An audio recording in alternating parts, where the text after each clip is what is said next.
O que mais falta em todas as políticas é a implementação de tornar todas as nossas populações muito mais resilientes aos eventos extremos. Não votem em políticos negacionistas. Independente, olha, tem político que não é negacionista de direita, de centro e de esquerda, mas de extrema direita e extrema esquerda, todos são negacionistas. Então, elejam políticos que vão realmente ver a prioridade que é combater essa maior emergência que a humanidade já enfrentou.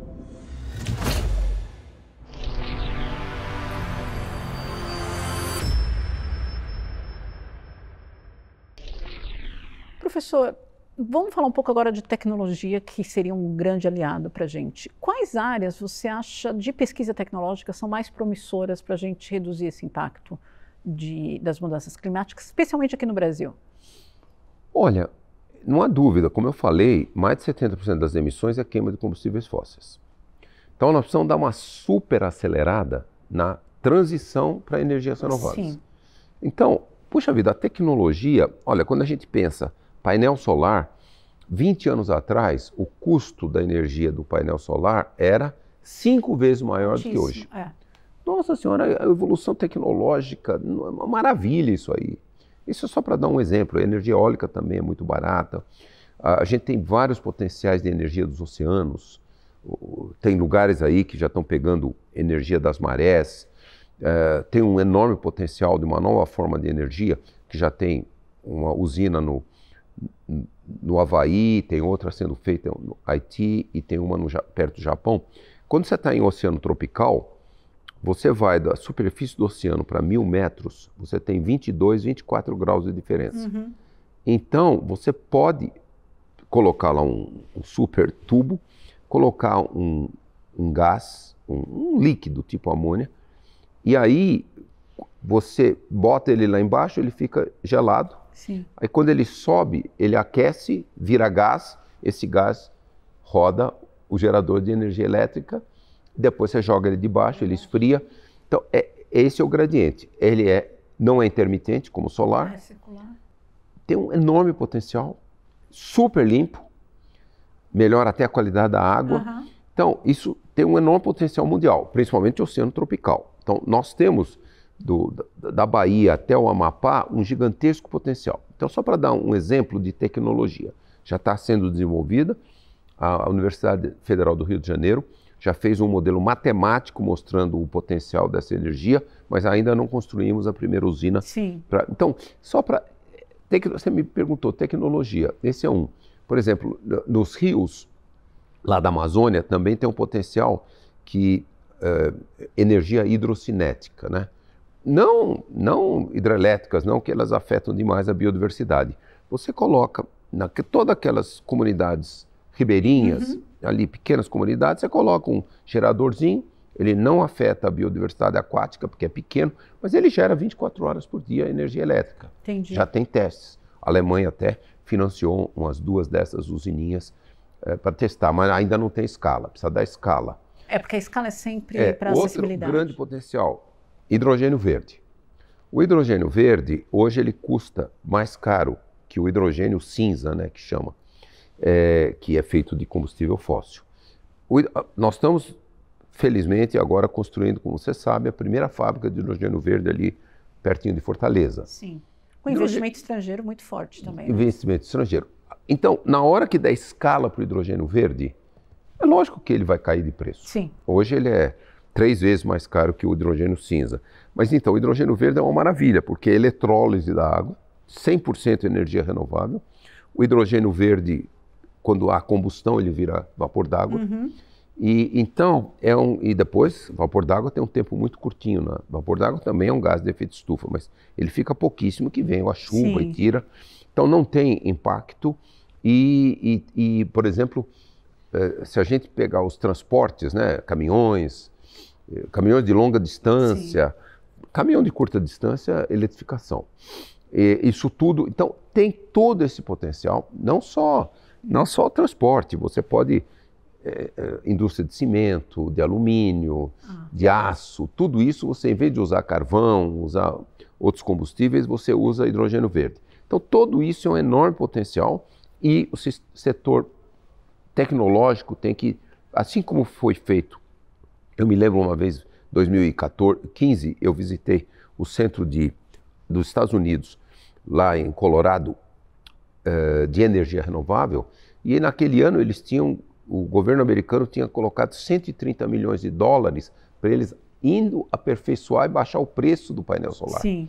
Então, é lógico que tem que ter um investimento grande, mas depois aconteceu com a energia solar, eólica e, de novo, o hidrogênio verde tem um enorme potencial. Então, essas são todas as tecnologias que nós temos que acelerar muito. Você mencionou numa coluna sua do UOL sobre as cidades esponjas. Conta um pouco do que esse conceito da cidade esponja para aumentar a resiliência climática. Então, é muito interessante. Várias cidades aí do mundo estão avançando muito com a cidade esponja. O que é isso? Eu não sei se vocês sabem, mas aqui a área muito urbanizada de São Paulo, porque eu estava num evento hoje de manhã e um secretário municipal aqui falou assim, não, nós temos 30 e tantos % de área com vegetação na cidade de São Paulo. Bom, esse dado é verdadeiro, só que o que ele não falou é que essa área no município de São Paulo é na periferia Mata Atlântica. Isso não é a parte urbana. Um ex-aluno meu doutorado, um dos meus primeiros alunos do doutorado, o professor Humberto Rocha, da Universidade de São Paulo, ele fez belíssimas pesquisas aqui para mostrar o que a gente chama ilha urbana de calor. E eu normalmente eu não uso assim mudança climática, eu uso mudanças. Porque eu falo, uma coisa é a mudança dos gases de efeito de estufa, outra coisa é a urbanização. Sim. Então, nesse estudo dele, por exemplo, só para dar um dado para vocês, ele foi e colocou uma estação no Parque Zoológico. E aí ele colocou uma outra estação, 2,5 km do Parque Zoológico, super urbanizada. Sabe qual a diferença de temperatura que ele pegou no verão, dia máximo? 10 graus e meio. Ali, 2,5 km, na mesma altitude. É isso, porque quando você tem floresta, a floresta usa 70% a 75% da energia radiativa para transpirar. Quando você não tem floresta, só tem concreto e asfalto, o sol vai e aquece aquilo demais. Olha a diferença. Então, o estudo do professor Humberto Rocha, aqui para essa cidade, mostrou entre 6, 5,5 e 10,5 graus no verão, nos dias quentes. Então, precisa... Aí, como que acha a solução para isso? Bom, vamos lá. É isso que a gente chama esponja urbana. Por que reciclagem de vegetação, de floresta, é muito bom? Porque, em primeiro lugar, obviamente, absorve carbono. Quando a floresta está crescendo, remove. Mas não é esse o principal fator. O principal é que combate as emergências, todas elas. Primeiro, onda de calor. Sim. Onda de calor é o que mais mata no mundo, disparado. Muito, 50 vezes mais que qualquer outro evento climático. Então, ela baixa, os dias muito quentes, tudo, 4 a 5 graus. Número 2, ela cria aquele microclima embaixo, na sombra. Aquilo é muito melhor para a saúde. Também tem evaporação de água, fica mais úmido, não fica tão seco, muito seco faz mal para a saúde. As árvores removem 20 a 30% dos poluentes. O solo das árvores absorve muita água, não deixa acontecer aquilo que é o alagamento. Quando não tem vegetação, não tem solo, a chuva cai e vai direto. E alaga a rua, depois chega no rio, inunda. Então, esse microclima é muito melhor para a saúde, principalmente idosos, crianças.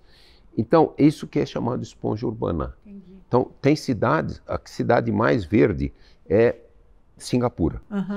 Várias cidades na China. A China está investindo bilhões e bilhões por ano na esponja verde e melhora demais a qualidade da saúde, remove poluentes, baixa a temperatura, evita, chama esponja porque absorve a água da chuva excessiva. Então é isso, nós temos que avançar muito com isso e infelizmente aqui no Brasil é muito pouco as cidades que têm bastante vegetação. Sim. E aí falando um pouco agora de governo, qual o papel, o que está faltando no papel das políticas públicas para a gente efetivamente combater as mudanças climáticas? Bom, várias coisas, né? Federais, estaduais e municipais. O que mais falta em todas as políticas é a implementação de tornar todas as nossas populações muito mais resilientes aos eventos extremos. Então, por exemplo, quando você olha assim, mesmo aqui no Brasil, como em inúmeros países, a maior causa da morte é ondas de calor. Sim. Só 25% das residências brasileiras têm ar-condicionado. A eletricidade ainda é muito cara, os pobres não têm recursos para ficar pagando. Fora a própria infraestrutura da habitação, que retém o calor, né? Isso, também. Então, tem aí mega investimentos que têm que ser feitos, por exemplo, assim, infraestrutura verde, você tem o teto mais alto, baixa a temperatura lá onde estão as pessoas, pinta de branco o telhado, baixa a temperatura. Como Singapura e inúmeros países, planta imensa vegetação no telhado, baixa muito a temperatura e a esponja verde para a cidade como um todo. Isso é só para dar o exemplo da onda de calor. Aí vem os eventos extremos de chuva, como esses que aconteceram no Rio Grande do Sul e o ano passado, em fevereiro, em São Sebastião, matou 64 pessoas. O CEMADEM já mostrou milhões e milhões de brasileiros vivem em áreas de altíssimo risco, não podem continuar. Não podem continuar. Por exemplo, na região serrana do Rio, tem mais de 35 mil pessoas que moram em declividade de 35 graus para cima. Impossível. E todo janeiro a gente vê as tragédias da região serrana. E ainda bem que lá o sistema de alerta é o melhor do Brasil. Então, agora, por exemplo, em março tivemos um dia com mais de 300 milímetros de chuva, só morreram 4 pessoas. Sim. A Defesa Civil tirou milhares e milhares de pessoas das suas residências, muitas das residências foram para baixo. E, bom, então, essa questão, o que tem que ser feito, que o Brasil quase não faz, tem que tirar esses milhões de brasileiros, que 90% são pobres. Sim. Então não adianta falar, vai lá, faz uma nova casa, não tem. Então tem que ter mega investimentos. E aí vem a questão das secas, né? Então, inclusive, restauração florestal, ela é muito importante porque ela retém mais a água. Então,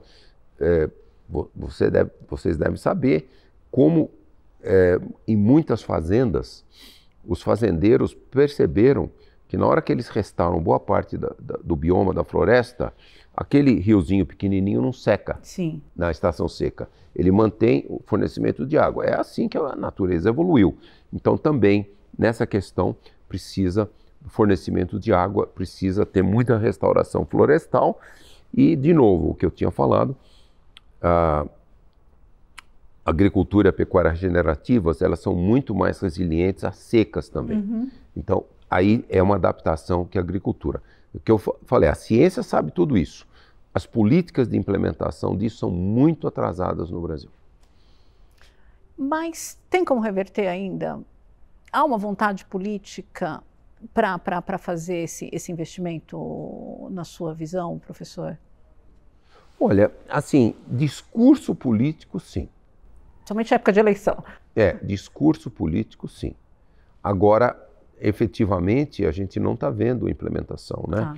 Quando a gente viu o que aconteceu no Rio Grande do Sul em maio, é impressionante, porque o governo estadual e várias cidades do Rio Grande do Sul, nos últimos 4 anos, eles estavam passando uma série de políticas que, por exemplo, diminuíam ainda mais a área da Mata Atlântica. Sim. O Rio Grande do Sul só tem 7% da Mata Atlântica que tinha lá atrás.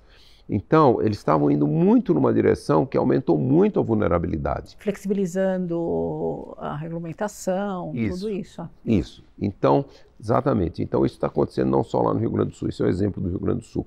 Por exemplo, é importantíssimo manter a floresta amazônica. Como eu falei, ela está na beira do ponto de não retorno. Puxa vida, ainda tem lá no Congresso, tenho certeza que não vai ser aprovado, mas aquela legislação na Amazônia, lá no tempo do presidente Fernando Henrique, falou 80% tem que ser protegido, chamados reserva legal e área de proteção permanente, de todas as propriedades privadas. Pô, tem alguém que quer mudar lá no Congresso para 50%, Sim. cair. Você está entendendo? Então, nós estamos ainda correndo muitos riscos, né? Então, nós temos que inverter isso tudo. E aí, para finalizar, professor, que mensagem você gostaria de deixar para um jovem cientista que está trabalhando agora, ou um empreendedor mesmo, que está trabalhando com sustentabilidade, inovação, e nesse momento que a gente já falou aqui o quanto ele é crítico? Qual mensagem você gostaria de deixar, principalmente para esse público?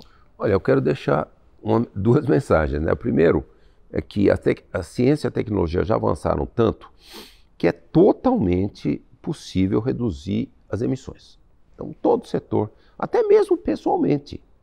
Por exemplo, eu voltei do meu doutorado em janeiro de 83 e eu comprei logo de um tio meu um veículo Brasília naquela época, a bioetanol. Naquela época não tinha o de combustão mista, dupla, como hoje. Nunca na minha vida, olha, 42 anos, eu coloquei 1 litro de gasolina. Então, eu acho que é totalmente possível. O bioetanol é 10% das emissões de queimar gasolina. E, lógico, naquela época ainda não tinham carros elétricos, né? Hoje começa a ter carros elétricos. Agora, essa empresa lá da Bahia vende já carro elétrico com o preço de carro o outro. Então, quer dizer, e aquilo que eu tinha falado, diminui muito a poluição do ar. Então, eu acho que, sabe, jovens cientistas e todos têm que olhar. É totalmente possível o consumo responsável. Quer que eu dê outro dado? Eu quero. O Brasil é o terceiro maior consumidor de carne bovina per capita do mundo. Uruguai número 1, Argentina número 2. Olha, já tem aqui em São Paulo uma série de locais frigoríficos que vendem a chamada carne verde. O preço é o mesmo, não é mais caro. É aquela que vem da pecuária regenerativa, com muito menos emissões. Puxa, o consumo responsável é o mesmo preço. Então, só para dar, por que eu estou falando isso? Porque pecuária responde por 55% das emissões brasileiras. O desmatamento e o arroto do boi. Então, só para dar, a gente pode pessoalmente reduzir muito as emissões. Tem um papel individual que a gente tá culpando o agro, culpando... Isso, mas tem, lógico, se a gente passar a consumir só a pecuária regenerativa, nossa, tem uma gigantesca. Porque a pecuária regenerativa é totalmente de fazendas muito antigas, não tem nenhum novo desmatamento. Então, é só para dar um pequeno exemplo, né, que é o que mais emite do Brasil, também reduzir muito as emissões. É possível que a pessoa, isso é que chama o Objetivo de Desenvolvimento Sustentável da ONU, aquele número 12, fala produção sustentável e responsável, mas consumo. Eu acredito muito no consumo, porque eu acho que o consumidor ele tem um papel mais importante até do que o produtor. O produtor tem que ser convencido, muitos não estão convencidos. Agora... Aí quando ele vê a demanda, ele oferece. É lógico. Quando vem a demanda, aí muda. Agora, outra questão é, logicamente, a adaptação, né? Esse é um enorme desafio. Então, eu acho aqui, por exemplo, falando das eleições agora, né? Daqui a pouquinho, nossas eleições para vereadores, prefeitos, depois em abril, alguma de prefeito. Puxa vida, aquela pergunta que você fez. Aqui em São Paulo, vamos eleger políticos que falem assim, não, salvar São Paulo é fazer a esponja urbana. Para dar um exemplo. Salvar São Paulo, por exemplo, São Paulo está comprando quase 3 mil ônibus elétricos, financiamento do BNDES. Tem 13 mil ônibus. Professor Paulo Saldiva da USP, não sei se você já o entrevistou, se não entrevistou, por favor, tenha, que é um gigantesco cientista de saúde, e ele mostrou, eu não sei quantos de vocês são paulistanos. Então, você tem 2 anos de expectativa de vida menos do que eu. A poluição. É quase toda queima de combustíveis fósseis. É diesel dos ônibus. Então, agora São Paulo começou a comprar quase 3 mil ônibus elétricos, tem 13 mil ônibus. Só para dar um dado, então essa é a busca de adaptação,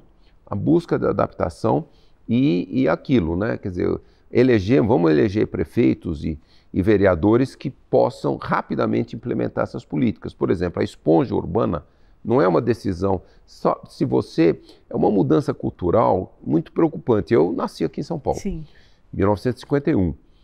Puxa vida, até eu sair daqui lá para o ITA, tinha 17 anos, Eu sempre morei em residência, minha mãe e meu pai adoravam árvores, tinham árvores.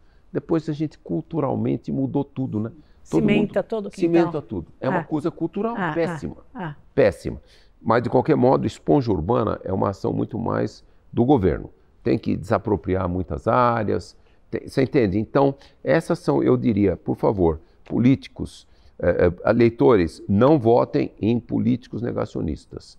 Independente, olha, tem político que não é negacionista Todos de direita, de centro e de esquerda, mas de extrema direita e extrema esquerda, todos são negacionistas. Então, elejam políticos que vão realmente ver a prioridade que é combater essa maior emergência que a humanidade já enfrentou.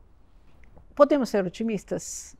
Olha, essa coisa do otimismo, você é jovem ainda. Nem tanto. Mas eu quero dizer, muito mais jovem que eu. Eu quero dizer o seguinte, eu não entendi, só depois de ver um artigo científico, porque eu, que fui o primeiro cientista a falar do risco da Amazônia, o ponto de não retorno, eu sempre era enormemente pessimista. E criticado. Pessimista, né? Só via piorar as coisas, piorar. Aí depois que eu passei de 65 anos, eu virei otimista. Aí eu entendi, vendo o artigo científico, que isso acontece com todo mundo. Não sei se é porque a gente já está vendo que não vai durar muito mais décadas, né? Então, a partir daí eu falei, não, tem solução sim. Nós temos que buscar soluções, é possível impedir essa emergência climática, desaparecimento do planeta? É possível, tem tecnologias, nós precisamos incentivar realmente uma rápida transição. Então, eu passei a ser otimista e, de novo, isso que eu tenho falado. Por que não?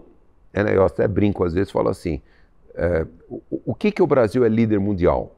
Bom, desde o tempo que eu era criança, era o quê? Futebol. O Brasil é o país do futuro aparentando. Em 58, o Brasil ganhou a primeira Copa do Mundo. E eu era um ídolo, eu joguei futebol a vida inteira.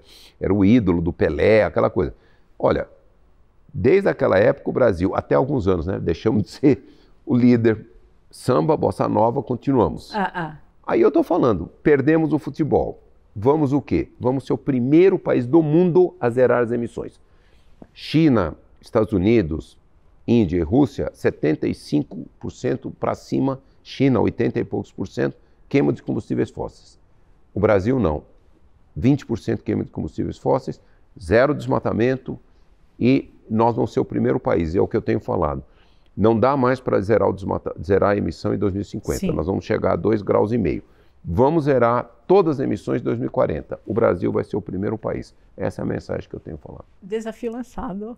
Desafio. Mas podemos, viu? É sensacional. Podemos. Muito obrigada, professor. Foi um prazer a gente poder ficar aqui horas conversando com o senhor. Eu que agradeço. Muito obrigada. E obrigada a você que esteve aqui conosco, ouvindo o professor Carlos Nobre. É sempre um prazer, a gente aprende muito.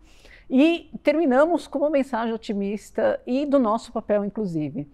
Esperamos vocês, então, no próximo episódio do Green Talks e sigam a gente nas redes sociais da Neo Mundo e da Green4T. Até o próximo programa.